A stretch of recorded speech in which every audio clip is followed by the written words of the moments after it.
Muy bien, pues vamos a continuar con el curso de sistemas difusos, con ahora la unidad de modelación difusa y sistemas difusos.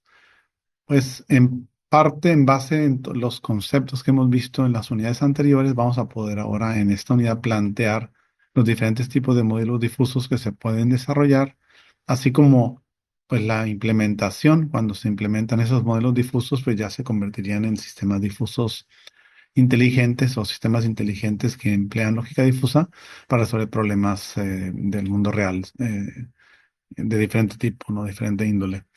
Muy bien, entonces podemos resumir parte de lo que estábamos comentando en la clase anterior o en las clases anteriores incluso, de que pues el procedimiento que planteó Mamdani en parte para resolver un problema precisamente de control, en su caso que era el control de una máquina de vapor, ah, pues llegó él a que necesitaba un tipo de sistema de control que llevaba esta estructura que estoy mostrando aquí en esta figura, en este esquema.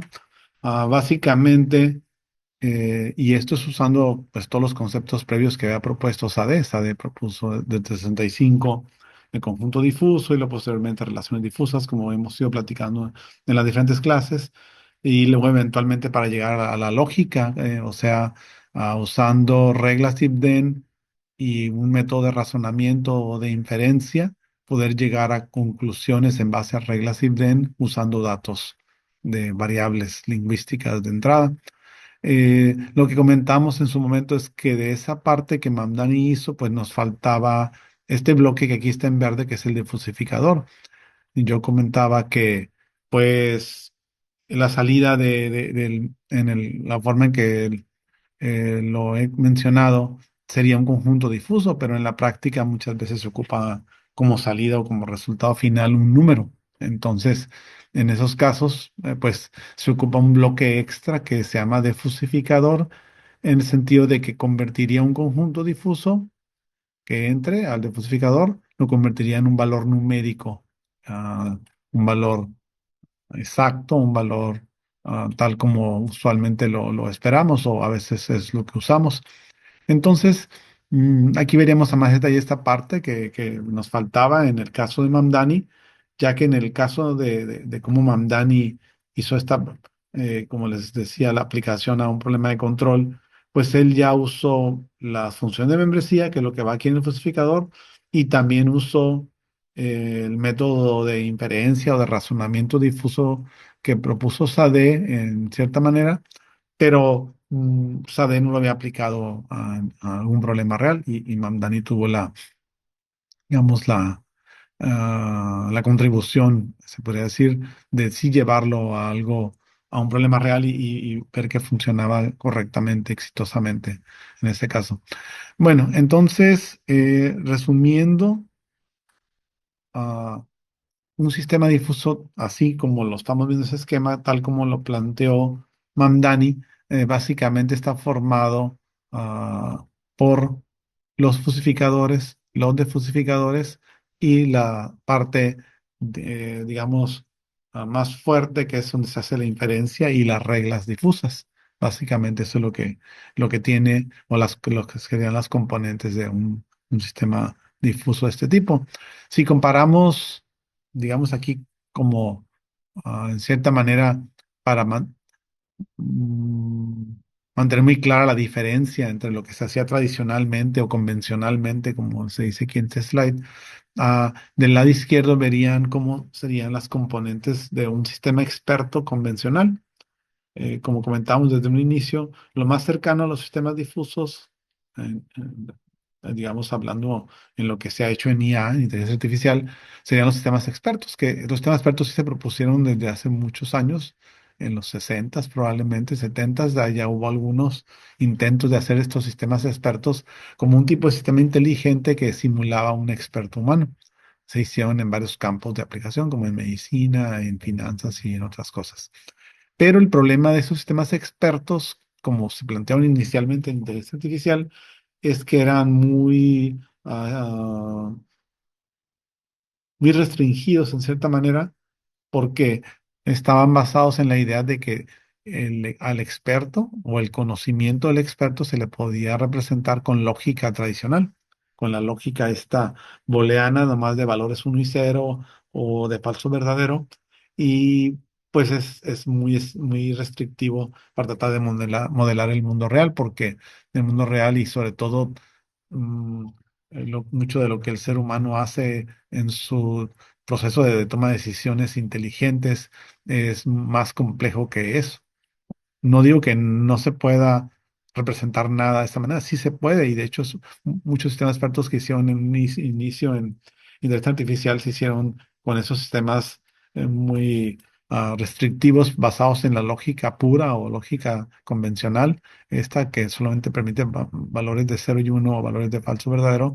Pero bueno, esa era la estructura. Entonces la que vemos en la izquierda, tenemos un dispositivo físico y que me da valores precisos, o que puede ser que los midamos con sensores o con otros aparatos, y voy a tener un modelo del conocimiento del experto que va a usar esos datos para dar como resultado otra vez valores precisos que regresa al sistema físico o al ambiente. Esa es la idea. Pero nosotros aquí lo que hemos estado viendo y considerando que lo que nuestro ejemplo es el ser humano y queremos emular bien cómo el ser humano hace ese proceso de ver el exterior o el medio ambiente y en base a lo que ve, hacer un proceso de decisión y finalmente realizar una acción correspondiente a esos datos. Pero lo que SADE propuso y después desarrollaron otros investigadores posteriormente y pues Mandain lo aplicó en el primer caso, esta aplicación que comento que realizó en los 70s. Lo que se planteó es que de los dispositivos físicos, aunque lo que yo esté midiendo sean valores precisos, con estos aparatos sensores o otros aparatos de medición que tengamos, al final de cuentas, esos valores precisos, en realidad, en el proceso de razonamiento del ser humano, no los usa de esa manera. Entonces ocupamos este proceso aquí o este bloque que convierte valores precisos a valores difusos, que es el fusificador. Ya que en cierta manera, por ejemplo, el ser humano, por ejemplo, cuando estamos manejando nosotros un auto y vemos el exterior, aunque la distancia a otro auto que esté allí o a un obstáculo o algo, sabemos que si la midiera precisamente, pues es una distancia en metros, por decir algo, 5,5 metros o algo así. Ah, el ser humano no mide, no puede medir, de hecho, eh, nomás ve eh, la situación, ve el objeto, el obstáculo o lo que fuera, y decide, en base a esa percepción que tiene de cercanía o lejanía, por ejemplo, decide si es una distancia corta o si es intermedia o es grande. Y luego esa información, incluyendo otros factores, a lo mejor la velocidad u otras cosas, entran a un proceso de decisión, que es si aquí lo que le llamamos el modelo difuso, donde va a haber reglas if-then de que representen el conocimiento de este dominio, y en base a esas reglas se toma una decisión, una salida, por ejemplo, decir frenar mucho o acelerar poco o otras cosas, pero esa decisión luego se vuelve a regresar a un número. ¿Por qué? Porque al nosotros decidir o razonar en qué es lo que vamos a hacer, pero esa acción se vuelve un número, por ejemplo, en el caso que estamos manejando un auto, se convierte en una fuerza que aplicamos al acelerador o una fuerza que aplicamos al pedal del freno o un giro que damos grande o pequeño al volante con el que estamos manejando la dirección del auto. Entonces convertimos esas decisiones que realizamos internamente en nuestro cerebro a un número, en particular un número que es una fuerza aplicada al acelerador o al freno o un giro que aplicamos al volante o cualesquiera de esas acciones. Es numérica al final, pero lo hacemos sin hacerlo. Esa parte ya es como prácticamente subconscientemente lo realizamos, todo este proceso, porque ya lo tenemos bien aprendido y estamos como en cierta manera, por aprendizaje hemos aprendido a hacerlo de alguna forma, pero este proceso, si lo queremos simular computacionalmente, pues tiene que haber paso por paso cómo hacerlo. Entonces, las medidas precisas que tomemos con los sensores, por ejemplo, en este caso, se vuelven difusas y ya cuando son conjuntos difusos, se aplican las reglas Ibden difusas, se toma la decisión, pero aquí sale un conjunto difuso como resultado, y se tiene que difusificar para regresar a un valor numérico. Entonces, si vemos el esquema del lado derecho, realmente se ve muy clara la diferencia respecto al lado izquierdo. En el lado izquierdo estamos ignorando básicamente que el ser humano en realidad razona con valores difusos o lingüísticos,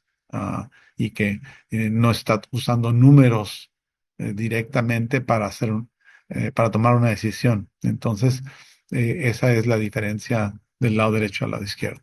Muy bien. Entonces, en general podemos decir que para poder obtener ese modelo difuso necesitamos estos 6 pasos que indico en este slide. Básicamente, primero identificar las variables de entrada y sus rangos, o sea, en qué rango de valores están y nombres, los nombres que tienen. Luego identificar en el segundo paso las salidas o las variables de salida y sus rangos y también darles nombre. Crear en el tercer paso las funciones de membresía para cada variable de entrada. O sea, si una variable de entrada en particular, por ejemplo, que fuera la distancia, y los valores que va a tener son distancia corta, media y grande. Cada una de esas tres, ah, ah, cada uno de esos tres valores va a ser una función de membresía, porque debe ser un conjunto difuso. Entonces tengo que hacer esa función de membresía para cada valor que tenga cada variable de entrada y cada variable de salida. Entonces, para todas ellas. Ahí involucra decidir si voy a usar triangulares, o trapezoidales, o gaussianas, o cuáles. Decidir eso y probar, y a lo mejor en un momento dado tendré que hacer cambios para que mejorar el resultado si es necesario. Luego, como cuarto paso, construir o elaborar esa base de reglas o ese conjunto de reglas difusas que representen el dominio, perdón, el conocimiento del dominio de esa aplicación. En parte, esto puede estar basado en interactuar con los expertos en ese problema, expertos humanos en el problema, para ver cómo llegan a sus decisiones y de ahí extraer esas reglas. Luego, como quinto paso, decidir en base a esas reglas qué acciones se ejecutarían, y también ahí va involucrado la fuerza con que las reglas se usan.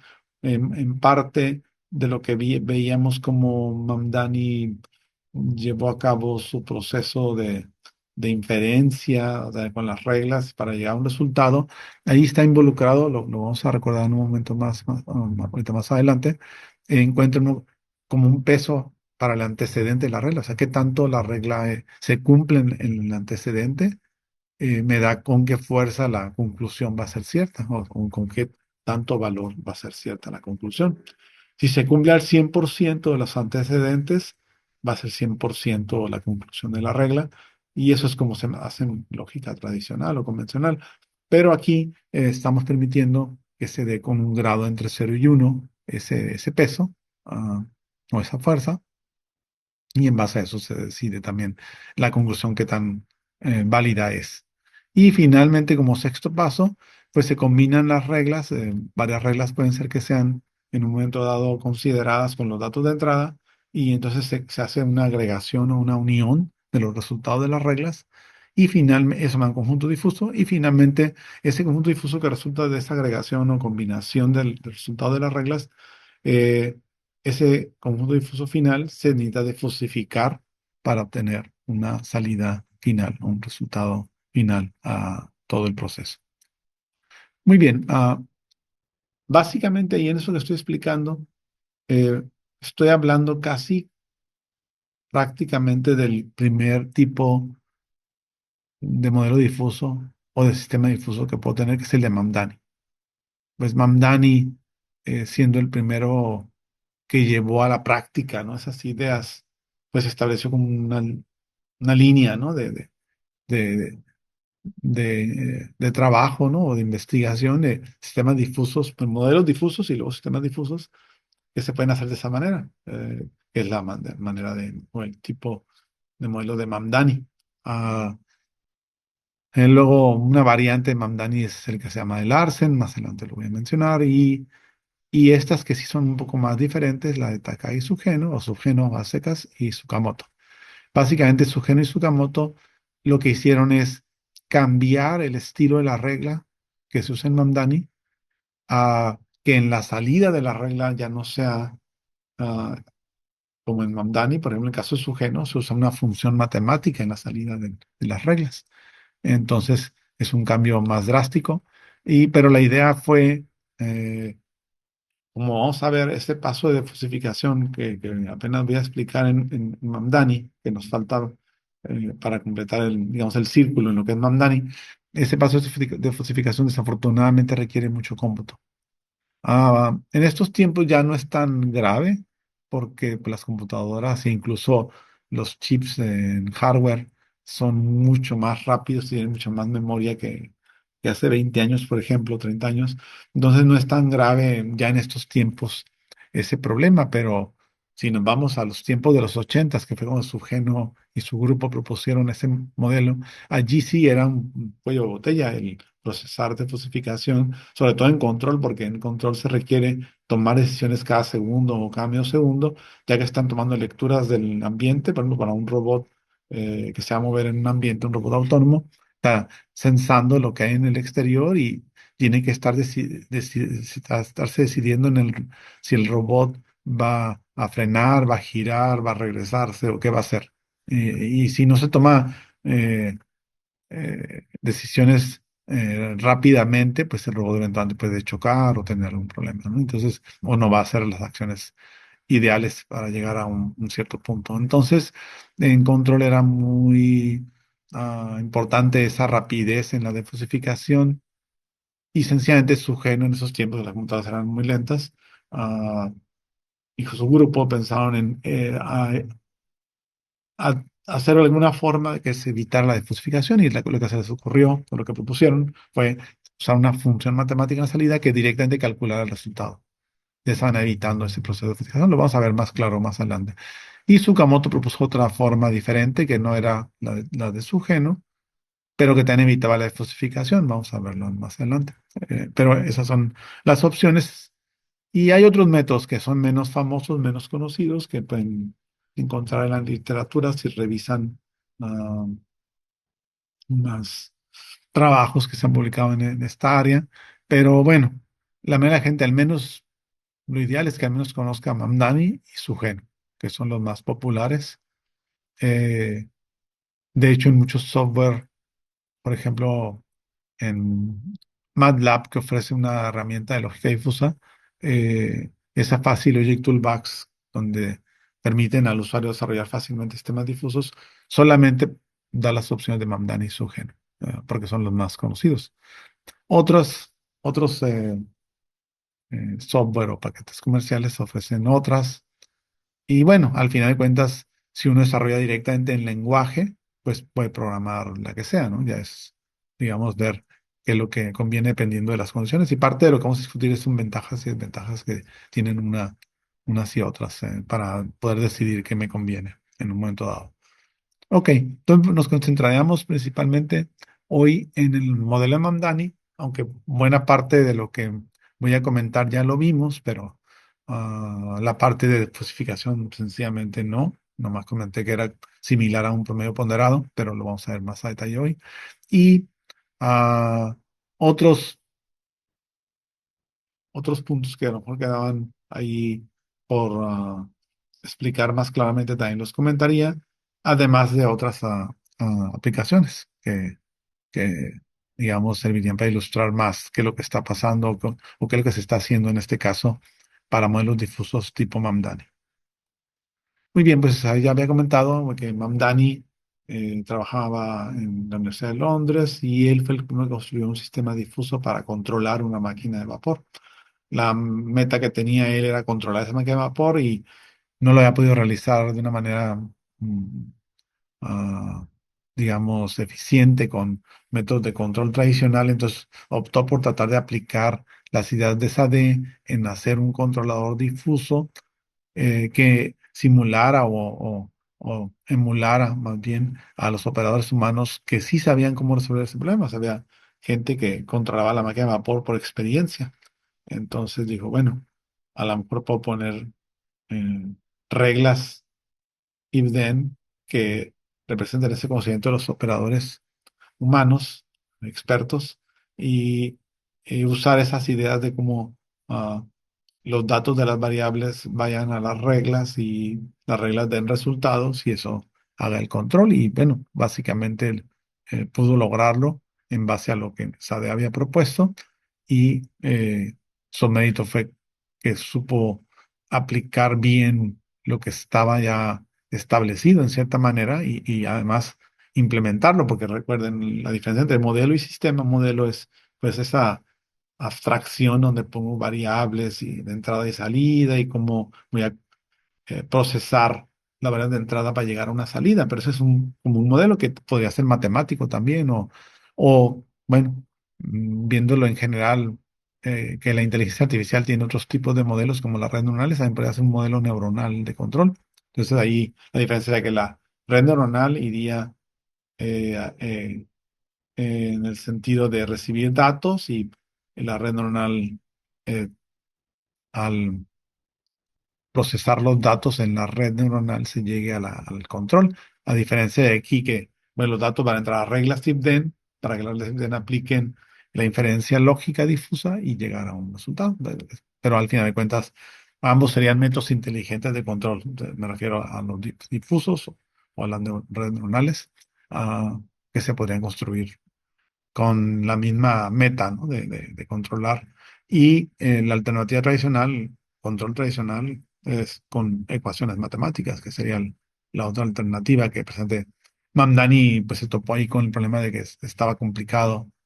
Y parte de la complicación es, bueno, aunque seas muy bueno en matemáticas y hagas el modelo puede ser no lineal, ¿no? O complejo, o sea, así en general, y para poder controlarlo en base a las ecuaciones del modelo, muchas veces se necesita hacer simplificaciones o linearizaciones y despreciar partes de las ecuaciones, suponiendo que son valores bajos y cosas de ese tipo que eventualmente llega a darnos algo muy muy simplista, ¿no?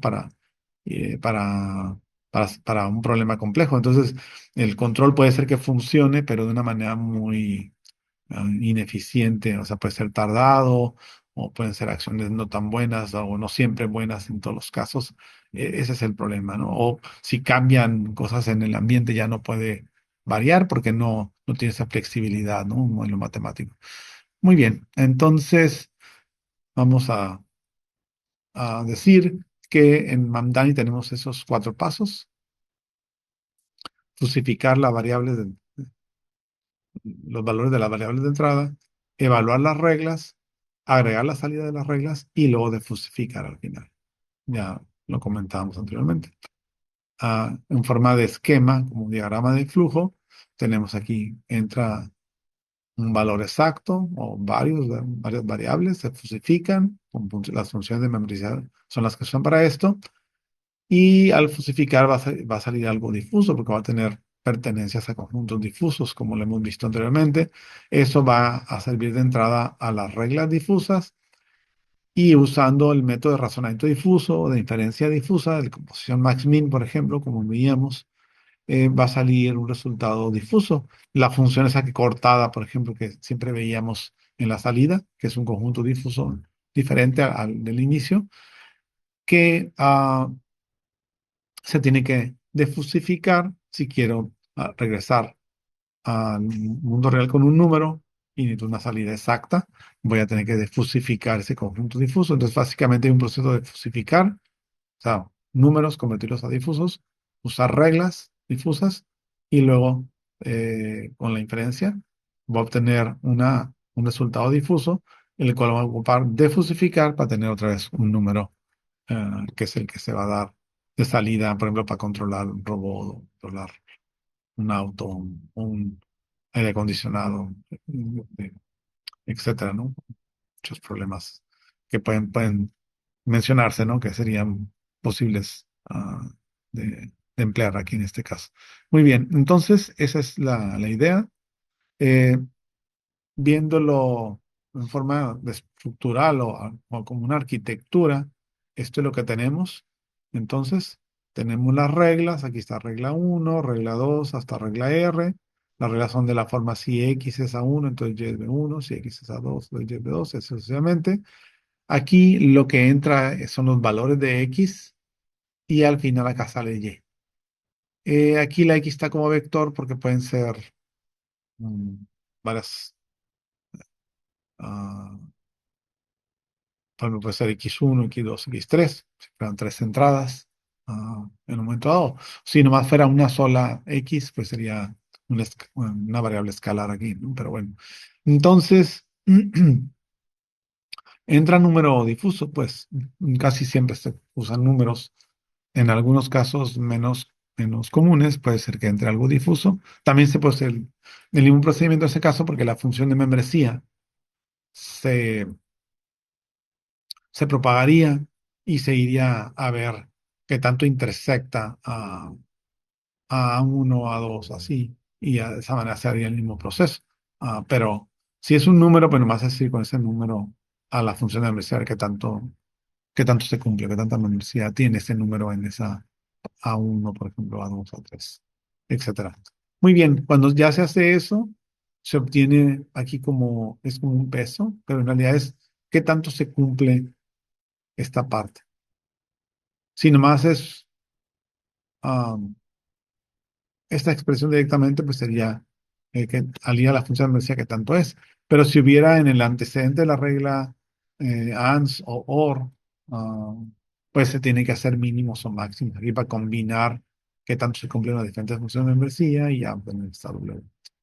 Luego con esta W voy a la salida y lo que usualmente estuvimos viendo es el cortarla, ¿no? Lo llaman en inglés clipping, que sería cortar la función de admisión de salida con una altura dada por W. O sea, porque tanto se cumplió el- la condición de la regla.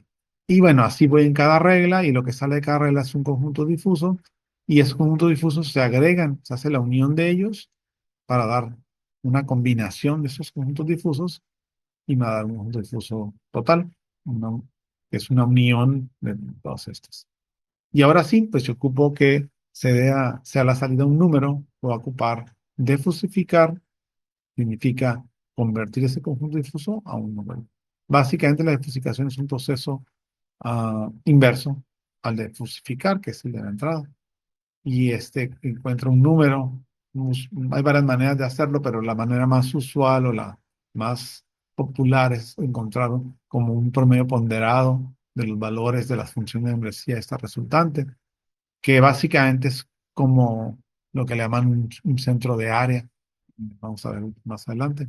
Pero bueno, de cualquier forma, obtengo un conjunto difuso, un número aquí al final. Entonces, esto es un modelo porque de alguna manera X que entran se convierten en una Y o en varias Y pueden ser también. Entonces, X se convierte en Y. La gente en matemáticas pues, lo que hace es encontrar ecuaciones que conviertan la X a Y. Si fuera una red neuronal, encontrarías una red neuronal, un conjunto de neuronas y conexiones que se entrenarían con datos de tal manera que al final con las X que entraran me dieran las Y que deben ser. En este caso, nuestro caso, pues lo que hallamos son reglas difusas que representan el conocimiento del experto en el problema para que la X que entra entre a la función de membresía de entrada y utilizando razonamiento encuentre la función de membresía de la salida de las reglas y combine eso y luego lo defusifico. Pero encuentro la Y. Entonces, es un modelo porque conviertes X a Y. Solo que la manera en que lo haces es diferente a un modelo matemático o a otros tipos de modelos, ya que empleo reglas, hago inferencia, luego hago agregación y luego falsificación. Esta es la diferencia. Muy bien, vamos a ver un ejemplo. Este ejemplo muy simplificado es de un problema real, pero está muy simplificado, de lo que quiero decir. Se refiere a cómo determino el riesgo de un proyecto. Entonces, se fijan, tengo tres reglas solamente, que está muy simplificado lo que decía. En la salida de la regla 1, cómo determinar cuando el riesgo es bajo, la regla 2 cuando el riesgo es normal, eso es lo que está en el DEN, en el entonces, y en la regla 3 riesgo alto. La regla uno dice que si el recurso asignado, me refiero a recurso en dinero, asignado al proyecto es adecuado y el staff, o sea, el grupo de gente que va a trabajar en el proyecto, aquí es un orden. Si el proyecto el recurso del proyecto es adecuado o si el staff es pequeño, el riesgo es bajo. No hay mucho riesgo si no tenemos los recursos necesarios y no va a haber mucha gente, no es tan grande el conjunto de gente que se van a tener que ah, administrar o dirigir. ah, entonces el riesgo es bajo. Al lado dice, si el recurso del proyecto es marginal, no, ya es que penitas parece que cumple, ¿no? Con lo que se ocupa, pero está marginal. Eh, entonces, y el staff que tengo es grande, es mucha gente, entonces el riesgo es normal, es más fácil la manera en que usual en que se trabaja. Y la regla 3 dice que si el recurso del proyecto es inadecuado, entonces el riesgo es alto.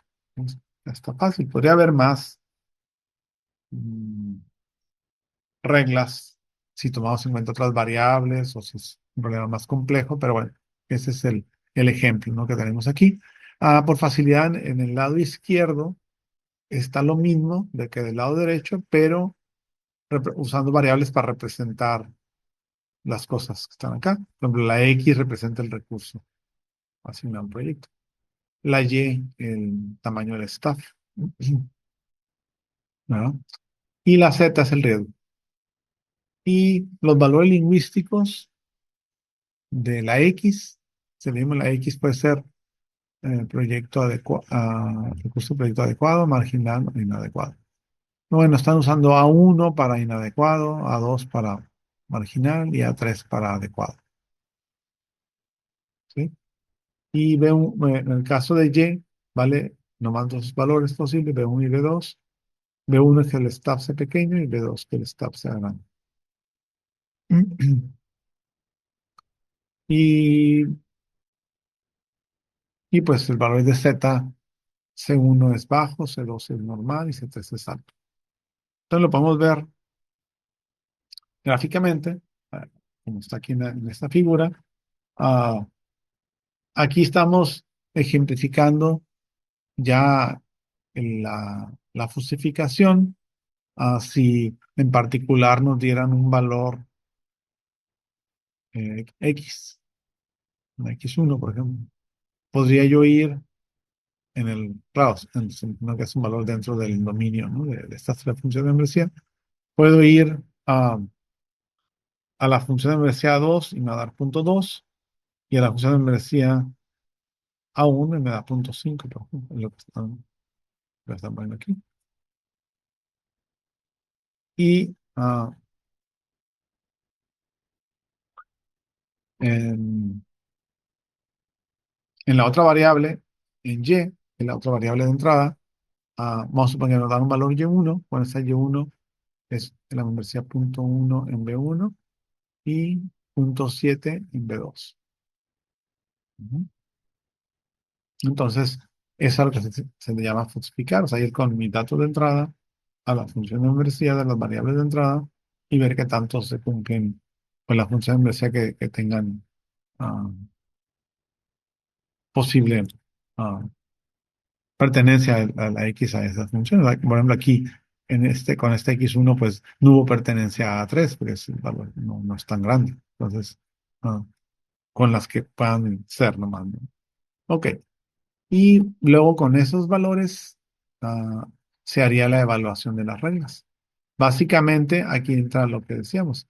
eh, con esas membresías que encuentro, ah, utilizo las reglas difusas que están dadas y encuentro una salida al final de cuentas.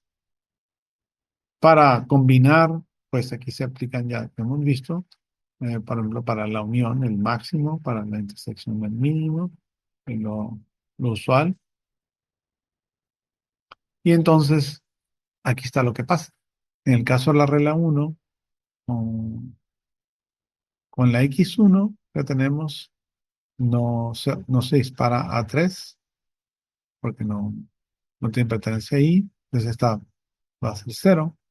Con Y1, si tengo una membresía en B1 de punto uno, pues en la regla uno, como tienen un OR, es uno o el otro, se toma el máximo es punto uno. Y ese punto uno que da la regla uno, pues se usa para ir en la función de salida y cortarla en esa altura de punto uno. ¿Ok? Y el resultado es lo que está ahí. Luego con la regla 2, con X1 me daba en la regla 2 un punto 2 en A2 y con la Y me daba punto 7 en B2. Pero aquí sí la regla 2 es con AND. Entonces sería el menor de puntos 2 y punto 7 me da punto 2. De la función que resulta es esta, donde corto con punto 2 a esa función de membresía C2.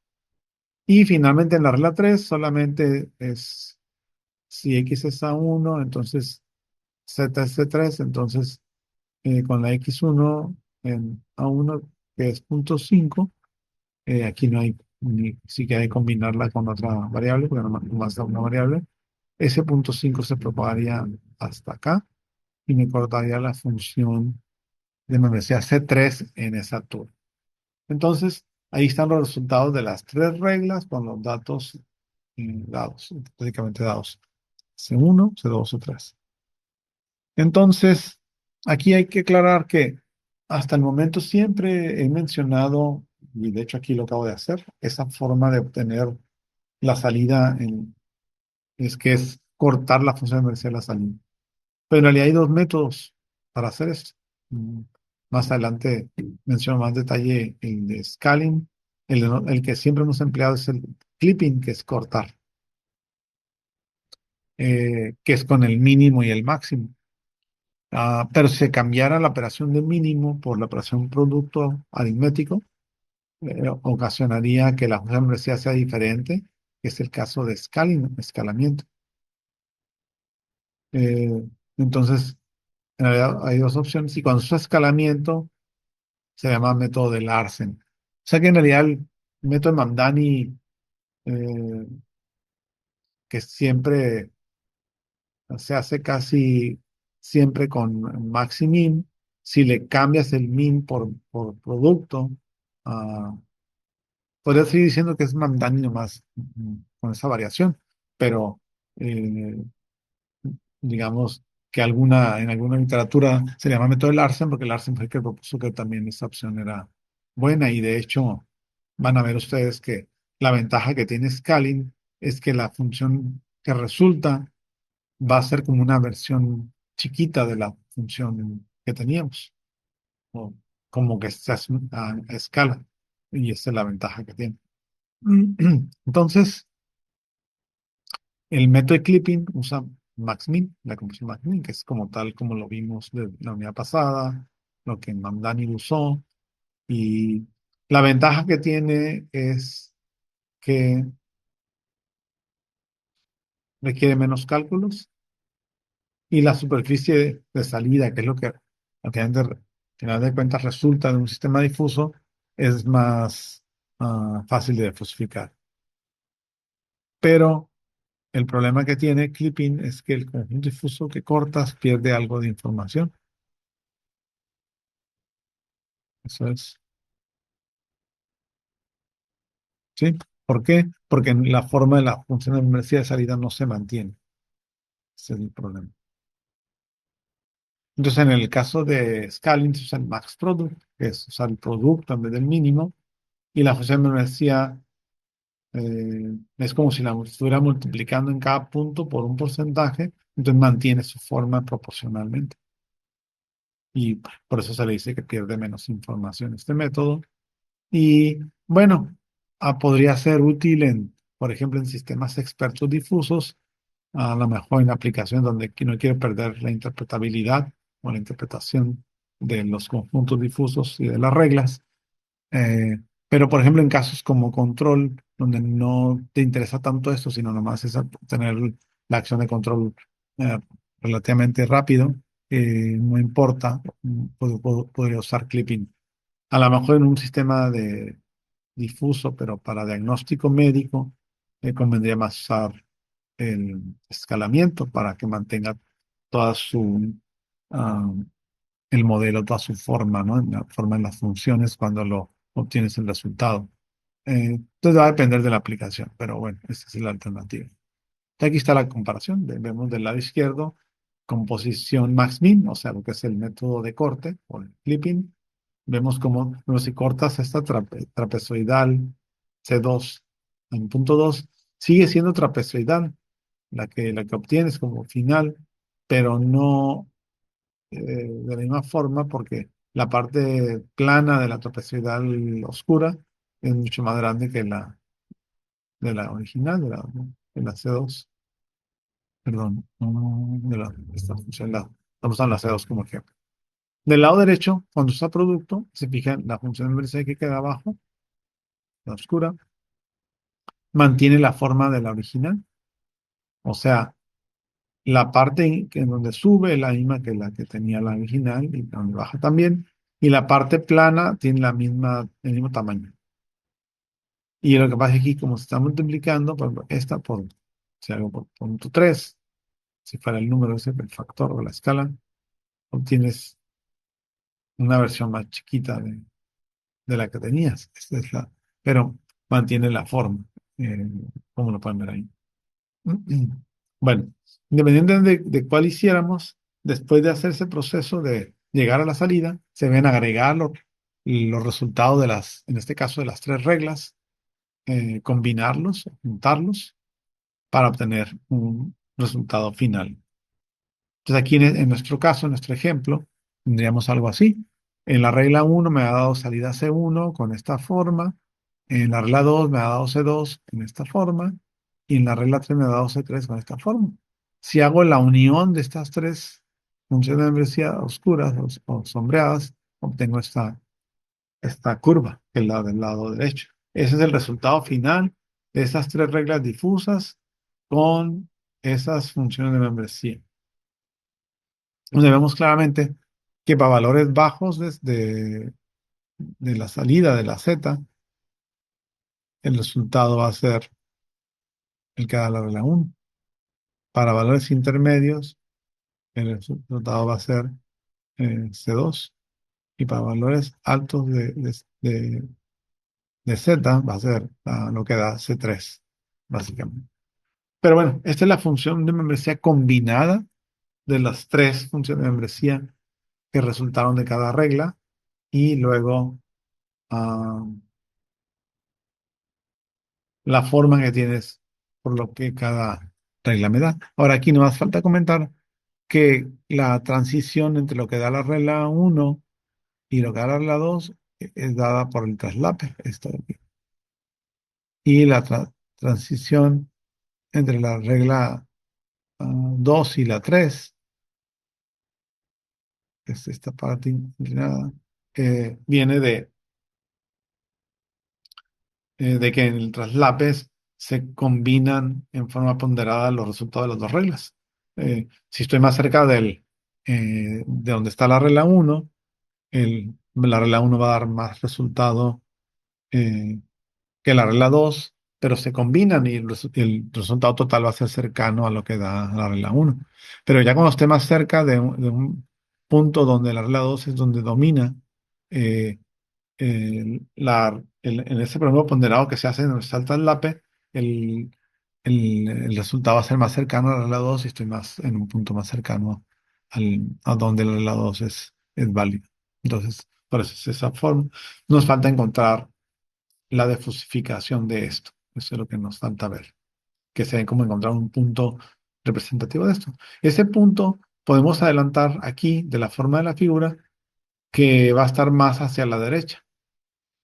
La razón es la siguiente, o sea, si el área fuera igual de los dos lados, el centroide o el centro de área o el promedio ponderado sea la mitad. Pero aquí no, porque hay más área, o la función de está más grande del lado derecho. Entonces quiere decir que el centroide o el centro de gravedad, o como quieran llamarle, estaría más hacia la derecha. ¿Para qué? Para que se compense el área de la derecha con la de la izquierda, porque la izquierda está más chiquito los pedazos. Si fuera un cuerpo, un objeto físico, Se le llama centro de gravedad porque sería el punto donde si pusiera ese objeto sobre ese punto, no se iría, no se caería hacia la derecha o hacia la izquierda, sería donde estaría en equilibrio, ¿no? Esa sería la razón. Entonces, esta defusificación, ¿cómo la haríamos? Bueno, básicamente la idea es convertir ese conjunto difuso, esa función de membresía global que obtuve, a un número. Mm, básicamente es, si lo viéramos como que esa área es un objeto, es el centro de gravedad, que eso usa mucho en física. Si lo vemos como área, en realidad es un centroide, es un punto medio, ¿no? Un punto medio del área que está ahí. Ah, la fórmula es esta. Solo cuando es centro de gravedad aquí usan masa por distancia, la masa del objeto ah, por la distancia. Cuando es centroide, digamos, de veras de área, pues esta sería como el área. Para nosotros es la función de membresía, pero entonces es como el área contenida dentro de la función de membresía, si lo queremos pensar así. Bueno, en la práctica muchas veces no va a poder hacer esta integral porque no va a conocer la fórmula, o aunque la conociera no sería tan práctico, ¿no? Que lo hiciera con una integral, en realidad una integral directa de la función. Entonces, prácticamente lo que se hace es hacer un muestreo de la función en varios puntos, suficientemente grande el número de puntos como para aproximar esta, esa, ese centroide o ese centro de gravedad que ocupamos. Entonces, por ejemplo, no, si el área que tuviéramos fuera la que está aquí en esta figura, podría muestrear, aquí estamos muestreando muy, digamos, muy simplistamente de 10 en 10, no, perdón, de 5 en 5. Y medimos en 160, luego en 165, en 170 y así. Y en cada punto de esos veríamos la altura de la figura y entonces haríamos ese proceso, por ejemplo, diríamos 160 por 0, 165 por punto 4, 170 por punto 4 y así. Y haríamos la sumatoria de las multiplicaciones y luego lo dividiríamos entre las membresías. Y eso me daría un promedio ponderado aquí, por ejemplo, en este punto. Estamos representando más o menos dónde estaría. Esta es la idea. Pero vamos a ver exactamente para nuestro ejemplo. En nuestro ejemplo, ejemplificamos la figura para que sea más claro. Tenemos la parte donde da punto 1, luego punto 2 y luego punto 5. Aquí están las transiciones que ocurren donde están todas las funciones. Y estamos haciéndolo de 10 en 10. Ah, el riesgo, no he comentado, es de 0 a 100%, si lo vemos porcentual. Entonces, el rango es de 0 a 100. Entonces, con 10 valores. Aquí vemos que para 0 vale punto 1, para 10 vale punto 1, para 20 vale punto 1. Y aquí está. Están agregados aquí, para no repetir, 0 más 10 más 20 es por punto 1. Luego 30, 40, 50, 60 son punto 2. Los 70, 80, 90 y 100, punto 5. Esto arriba lo puedo calcular. Y abajo han pues todas las membresías, punto 1, punto 1, punto 1, que son para los tres valores 0, 10 y 20, luego punto 2, punto 2, punto 2, que eran para estos cuatro, y luego punto 5 para los otros cuatro. Y si hacemos todas las operaciones, me va a dar 67.4. Ese 67.4, precisamente que estaría ubicado, aquí está en la figura, me diría dónde está el centro del área. O sea que si yo viera el área que hay de la derecha de este punto, y el de la izquierda van a ser las mismas. Lo que pasa es que, como les comentaba, esta parte tiene un área más grande, entonces por eso el centro de área, o si lo viera como una figura, el centro de gravedad, tiene que estar más inclinado a la derecha. Si fuera simétrica la figura, estaría en el 50, porque 50 es la mitad. Si fuera, por ejemplo, aquí hubiera sido parejo un rectángulo completo, pues se ve hasta el centro sería 50. Pero como del lado izquierdo las áreas son más pequeñas en dos partes aquí, que acá se compensa esos valores de acá con los de este lado y el centro le queda en 67,4. De hecho, ese 67,4 es una aproximación razonable, como decía en una slide anterior, ya que no, si entre más subdividiera o sea, hiciera un muestreo más grande, mejor valor me va a dar. Por ejemplo, aquí si ustedes se fijan como iba de 10 en 10, me salté donde subía esto y donde subía la función aquí. Si hubiera subdividido de 5 en 5, a lo mejor, por ejemplo, aquí hubiera alcanzado a ver un valor de estos, acá que hubiera mejorado la aproximación. Pero bueno, entonces, si uso pocos puntos, no es tan buena, pero aquí, pues como ejemplo, no queríamos poner tantos para no hacerlo tan largo la explicación, pero ahí da una idea de cómo se obtiene. Entonces, internamente esto tiene que estar pasando. Y es lo que les decía que en los inicios ah, de esta área, por ejemplo, en los 70s, 80s y aún todavía 90s era relativamente tardado esta evaluación en la salida.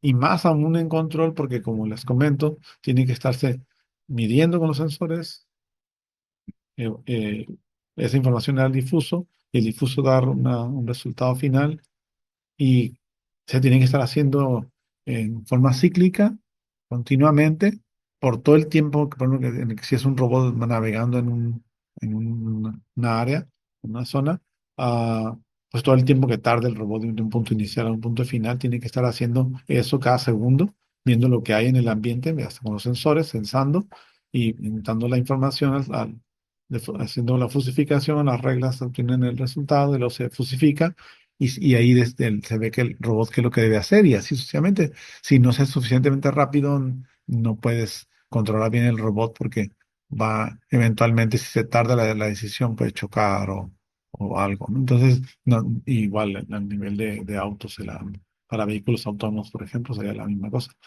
Entonces, ocupaban rapidez y por eso buscaron maneras de evitar la defusificación, como por ejemplo con el método de Sugeno. Entonces, ahorita ya no es tan grave por lo de que han avanzado la velocidad y el espacio que tiene uno en las computadoras. Aún en un chip, ahorita tenemos el de hardware, un Raspberry Pi, tiene más que lo que tenían las computadoras, por ejemplo, de esos tiempos en un circuito eh, que cuesta bien poquito, ¿no? Entonces, es mucha diferencia.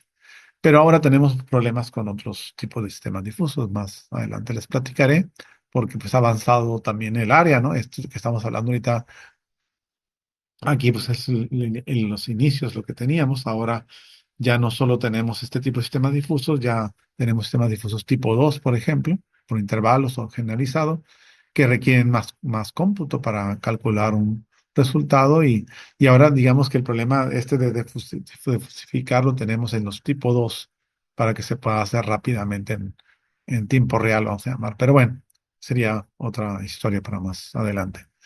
Muy bien, bueno, pues esto es lo que ocurre aquí en la desfosificación.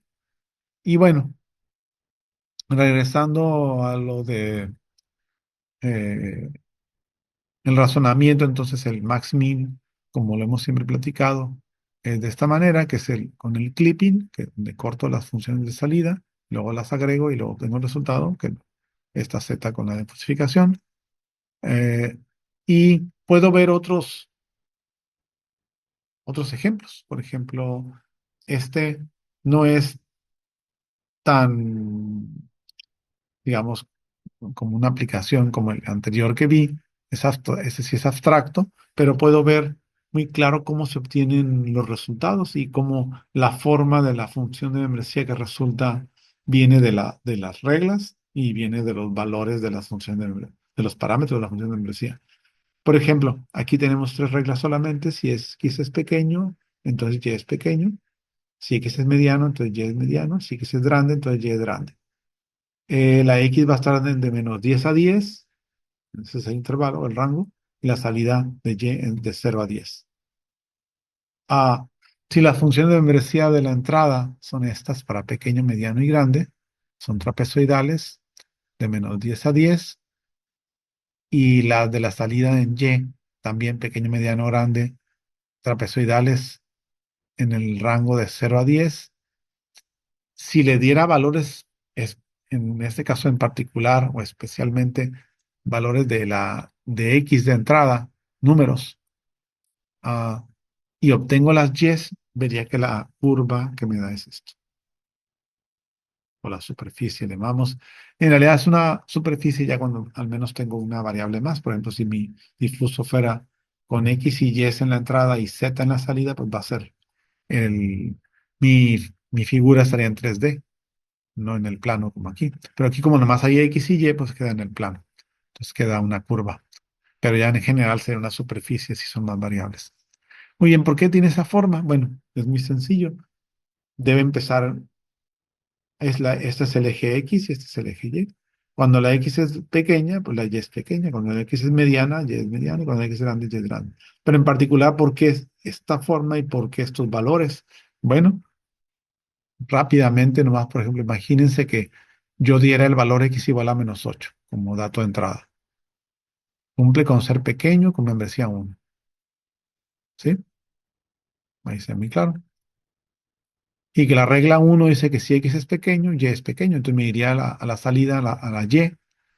Y es pequeño, pero para obtener el resultado defusificaría esta función de membresía.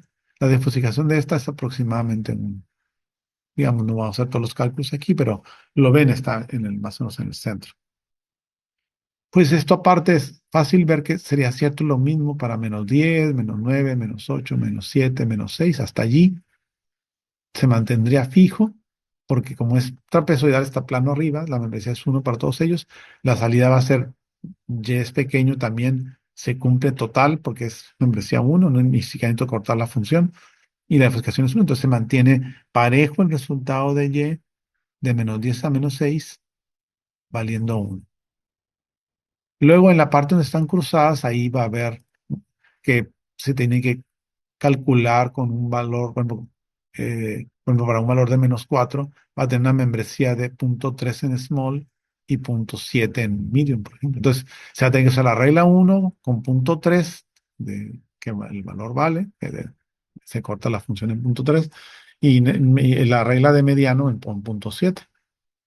Y en combinación de las dos se obtendrían los valores. Entonces, estos valores van a ir subiendo porque conforme la regla 2 tenga más influencia, tenga más peso, va a ir dominando y la 1 no va a tener nada que ver. Y al revés, si estoy cerca de -6, la regla 1 va a tener más membresía que la regla 2, entonces el valor va a estar más cercano a 1, que es el resultado de la regla 1.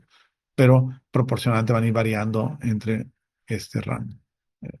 La regla 2, si me fijo, en cualquier X de aquí del centro, por ejemplo en 0, y me voy a fusificando el 0, pues va a ser mediano con membresía 1, porque está aquí plana la función trapezoidal. Y la regla 2 dice que si X es mediana, Y es mediana, entonces el resultado va a ser la defusificación de mediano, que es aproximadamente 4, más o menos. Entonces, la función de membresía vale 4. El resultado es 4 aproximadamente. Para cualquier valor de X entre -3 y 3 positivo, porque allí es solamente válida la trapezoidal y con membresía 1. Entonces la salida también se cumple con membresía 1 y no necesito de falsificar la salida. ¿Ok? Y entonces está plano. Luego otra vez en el traslape va a subir la función y eventualmente va a ser válida nomás la regla 3. La regla 3 nomás va a ser válida cuando X, regla 3 dice que cuando X es grande, Y es grande. Cuando las X sean de 6 a 10, va a ser solamente válida la regla 3 porque la X va a ser grande al 100% o membresía 1. Y entonces la Y va a ser grande, el resultado, pero al final el número es la defusificación de esta función de membresía, que es aproximadamente 8. Entonces aquí está el 8. En esta parte, lo que pasa es que para valores intermedios de X, por ejemplo, X igual a 5, va a tener una cierta membresía mediano y una cierta membresía grande, por ejemplo, punto 5 o punto 4 va a ser mediano y punto 6 grande. Entonces va a tener que sacar el resultado de la regla con mediano y el resultado de la regla con grande, pero lo que dé en cada una de ellas se ponderan por el punto 4 y el punto 6. Y eventualmente cuando esté cerca, por ejemplo, de casi ya en 6, no en 6 vale uno la membresía, pero por ejemplo si fuera 5 punto y algo, la membresía va a ser casi, por ejemplo, punto 9 en grande y punto uno nomás en mediano. Entonces ahí el resultado va a ser el 8 que es la diferenciación de grande, por punto 9 y el punto uno por la diferenciación de mediano, que era 4 punto uno por 4 y punto 9 por 8. Entonces el resultado va a ser más cercano a 8, pero no 8. Y, y, y al revés, cuando esté en un número muy cercano a por encimita nomás de 3, casi va a ser la membresía mediano casi total y muy poquito en grande, entonces el total va a ser poquito más de 4 y así va a ir subiendo. Entonces por eso tengo esa forma. Entonces la forma total de la curva es plana por cuando vale fijo. eh, Aquí el ejemplo está más fácil porque las trapezoidales tienen partes planas y eso nos ayuda, ¿no? Pero pues todas estas partes valen lo mismo. Luego el traslape sube y otra es una parte plana donde se especifica en 4. Y luego otra vez se combinan las reglas 2 y 3 y luego nomás vale la regla 3 valor constante para varios valores de X. Esa es la forma de la curva. Ahora, esta curva tiene esa forma porque las reglas dicen pequeño, pequeño, entonces hasta abajo, luego mediano, mediano, y luego grande, grande. Si hubiera sido para la regla uno grande y para la regla 3 bajo, la curva esta habría sido al revés, habría ido de alto a bajar. Y también se modificaría la curva si estas funciones de inversión no fueran así. Por ejemplo, si estos traslapes fueran más grandes, las reglas se empezarían a combinar antes. Por ejemplo, si empezara a traslaparse desde -8, no en -6. Esto empezaría a subir desde -8. Y acá también, si fuera entre la más grande. Entonces, esta tendría menos partes planas y más curvas. O al revés, si el traslape fuera más bajo, que casi no se traslaparan, esto subiría abruptamente, de 1 a 4 casi. Y aquí de 4 a 8. Entonces, pero bueno, esa es la forma de la curva. Igual, si fuera otro ejemplo, este no voy a explicarlo tanto a detalle, de dos variables ahora de entrada. Ese es otro modelo de Mandani, dos variables de entrada, X y la salida es Z. Ahora ya no va a ser curva, porque va a tener que representar esto en el espacio. X, Y y Z son tres variables o tres coordenadas, en este caso, eh, y va a ser una superficie. Y aquí lo que tenemos es que cada regla, cuando esta dice, si cuando X es pequeña y Y es pequeña, Z negativa grande. Si X es pequeña y Y grande, Z negativa pequeña. Si X grande y Y pequeña, Z positiva pequeña. Y la, la más extrema, que es si X y Y son grandes, entonces Z es positiva grande. Entonces, si pongo función de membresía pequeña y grande, estas son campanas generalizadas, no son trapezoidales, pero todos tienen parte plana. Pequeña y grande en el rango de -5 a 5, y también ese es para la X.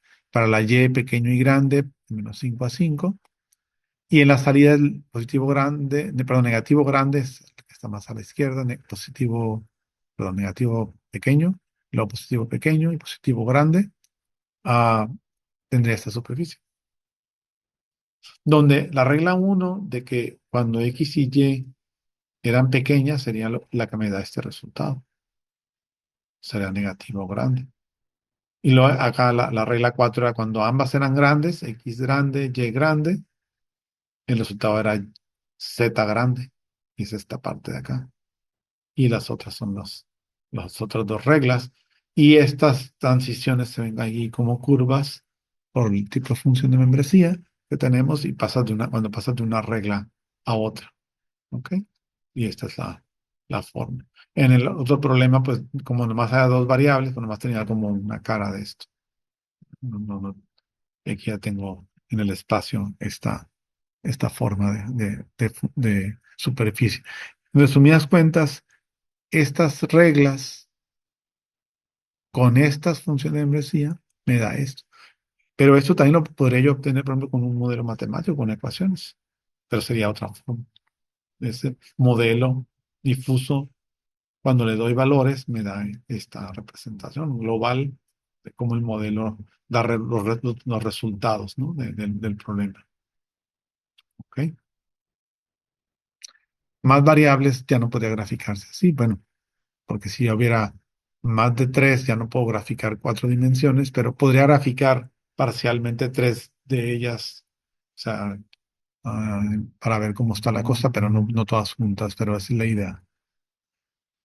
Finalmente, para terminar el día de hoy, aquí quería comentar, ya había dicho que el modelo de Larsen pues podría haberse visto, se podría haber visto como un tipo de modelo de Mamdani, porque la única diferencia es que el operador, se usa el operador de producto en vez del operador de mínimo para la implicación. Y eso lo que origina, presente aquí de nuevo lo vemos, es que al hacer la inferencia, la función de membresía de la salida no es cortada. Aquí un corte me daría una trapezoidal, de hecho. Aunque esta fuera triangular inicialmente, cuando la corta me da una trapezoidal. Pero en el método de Larsen da otra triangular, pero más chiquita porque está escalándose.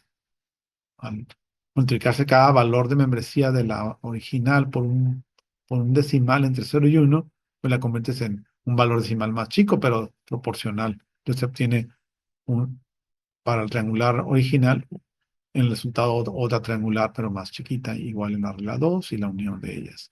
Esa es la diferencia. Y bueno, los que le quieran llamar modelo difuso tipo del Larsen, pues está bien, ¿no? Nomás hay que saber lo que es por el cambio este de la operación de mínimo a producto, a igual si fuera curva, en la misma cosa, ¿no? Se convierte en la gaussiana, por ejemplo, aquí de la salida, en vez de cortarse la gaussiana, en plano, que me daría una campana generalizada, me da de veras otra gaussiana con un punto arriba, igual en la otra regla y luego la unión de las dos. Esa es la diferencia. Ah, digamos que, pero esencialmente es la idea de Mamdani, ¿no? Entonces, pueden verlo como si fuera Mamdani, cambiando nomás la operación de producto. En algunos softwares que hay de lógica difusa, eh, permiten escoger en el menú las operadores. Entonces, ahí, por ejemplo, en MATLAB, el la toolbox de lógica difusa o la herramienta de lógica difusa despliega un menú para los operadores de implicación y allí, pues el mínimo está por default, pero tú lo puedes cambiar a máximo, ¿sí?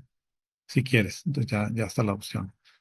Pero de hecho no especifican que sea Larsen, nomás te lo dan en el de Mamdani, la opción. Muy bien. Pues ya en la siguiente clase pasaremos a ver los modelos tipo subgeno, ah, donde, como les comentaba, cambian su genoma, Takeikan propusieron cambiarla en la salida, que no sea función de membresía, que sea una función matemática. La idea era precisamente evitar la desfosificación para hacer más rápido el proceso y también hacerlos más asequibles estos modelos, por ejemplo, si los combinaba con una red neuronal y hacer aprendizaje, se pudieran obtener eh, eficientemente con una red neuronal. De hecho, hay un modelo muy famoso de esto que se llama ANFIS, que si le das un conjunto de datos, aprende de los datos para obtener tu modelo difuso tipo subgeno. Ah, entonces, es ahí la ventaja. Entonces, también por otro lado, en control, la gente de control aprovecha las ecuaciones de control que ya tenía desarrolladas o que ya existen en la literatura para problemas conocidos y las usan en las reglas difusas. Entonces, combinan, si quieren verlo así de una manera, control lineal que ya es bien conocido, con los modelos difusos y las reglas difusas se quedan son tipo subgeno. Entonces, para este, digamos, grupo de gente que ya trabajaba de esa manera, pues se hace muy natural usar subgeno. Entonces, vamos a ver todas estas cosas, pero la idea original era para evitar defusificación, porque se quitan la función de inversión a la salida, se pone una ecuación matemática y es directo el cálculo del resultado de la salida. Nomás se mantiene la banda de membresía en la parte del antecedente, en la parte del if. Y bueno, ahí vamos a ver las consecuencias y la comparación que hay de hacer eso con respecto a Mamdani. Esa sería la idea del. Y también Tsukamoto, que es otra opción más que se propuso. Muy bien, bueno, entonces, gracias por la atención. Esa sería la clase de hoy y veremos su geno en la siguiente y Tsukamoto en la siguiente sesión.